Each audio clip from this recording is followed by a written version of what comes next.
13 জুলাই। আজকে হচ্ছে রবিবার, এখন 4:30 মতন বাজছে। আজকে ফাইনালি মেসির বাড়ি থেকে আমরা আবার আমাদের নিজেদের বাড়ি আসছি। 4:30 সময় বেরিয়েছিলাম, যাতে এই সময় বেরোলে ট্রাফিকটা একটু কম পাওয়া যায়। বাড়িতে ঢোকার মুখে বেশ মুষলধারে বৃষ্টি শুরু হয়েছিল। আর বাড়িতে আসার আগেই আমাদের রাস্তাতেই যে মাছের দোকান পড়ে, যেখান থেকে আমরা মাছ কিনি, তো সেখান থেকে একদম মাছ কিনে নিয়ে চলে এসেছিলাম, কারণ কালকে তো রান্নার কাজে লাগবে। আজকে পরিষ্কার করে ফ্রিজে রেখে দিলে পরে সুবিধা হবে। মেস দিয়ে আমাদেরকে সমস্ত রাত্রের রান্না বান্না কিন্তু পাঠিয়ে দিয়েছে, তাই রান্না বান্নার কোনো কাজ ছিল না।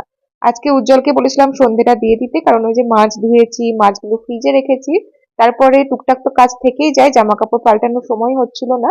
তোজো এখানে বসছিল, টিভি দেখছিল, আর তার সাথে স্কেচ পেন নিয়ে লেখালেখি করছিল। আর বাড়িতে এসে তোজোর জন্য সবজি দিয়ে ডাল, ডিম সেদ্ধ করেছি, ভাত বসিয়ে দিয়েছি। আর কোথাও থেকে এলে যে ব্যাগপত্র নিয়ে যায়, ওগুলোকে আমি যদি আনপ্যাক না করি ততক্ষণ পর্যন্ত আমার শান্তি নেই।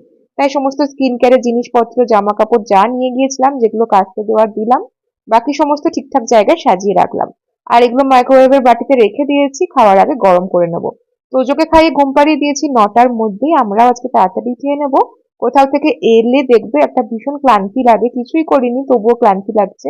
আর এখানে দেখছি বেশ ভালো বৃষ্টির ওয়েদার, মেজদির বাড়িতে কিন্তু অত বৃষ্টি হচ্ছিল না দুদিন। তো এই এখন ডিনার করে রেস্ট